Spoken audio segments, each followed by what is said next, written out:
babalik sa kanila ang ginawa nila sa iyo.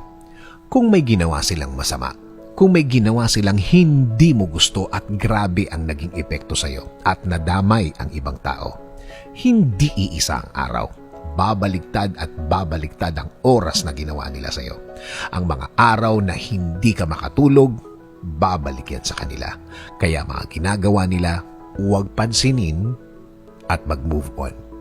Lagi kong sinasabi na huwag gaganti. Huwag gagawa ng isang bagay na baka bumalik din sa iyo. Huwag susuklian ng masama ng kasamaan din. Baka kasi hindi mo makontrol ang sarili mo at baka may masaktan ka din nang hindi mo sinasadya. Minsan ang akala nila kapag nanahimik tayo, akala nila mahina ka, akala nila tinatanggap mo ang pagiging api mo. Hindi, hinahayaan mo lang ang dapat mangyari. Hinahayaan mo lang ang dapat na maging sitwasyon niya. Hinahayaan mo lang na makuha niya ang deserve niya. Kung hindi ka makikialam, alam ng Diyos kung paano maningil sa mga gumagawa ng masama. Alam ng Diyos kung paano sila disiplinahin. Basta hayaan mo lang siyang gawin niya ang kanyang duty bilang tatay mo. Sino bang tatay ang pumapayag na apihin ang kanilang mga anak? Kaya diretso lang, cool lang. Ang dapat mangyari ay mangyayari. Yan ang pinakaganti mo. Matutong mag-move on palagi. Mahirap, pero pwede. Lagi dapat ang tingin mo ay sa dulo na ikaw ang successful dahil pinili mo ang magpakakalma sa sitwasyong dapat galit ka pero wala kang pakialam at nagtrabaho ka lang ng tuloy-tuloy. Let us pray.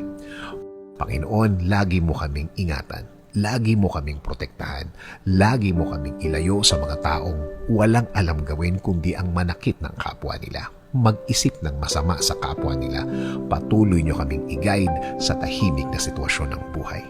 Itinataas po namin ang lahat ng sakit, lahat ng pasakit, lahat ng mga umiiyak kaming mga gabi. Palitan nyo po ito ng isang payapang puso at payapang buhay. Patuloy nyo kaming alagaan laban sa mga taong ito.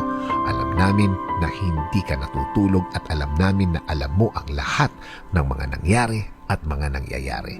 Alam namin na makukuha ng mga taong ito ang kanilang dapat na kalagyan. Sa ngayon, sa iyo kami Lord, huhugot ng lakas, kakapit at maniniwala na ang lahat ay maaayos, ang lahat ay magiging tama.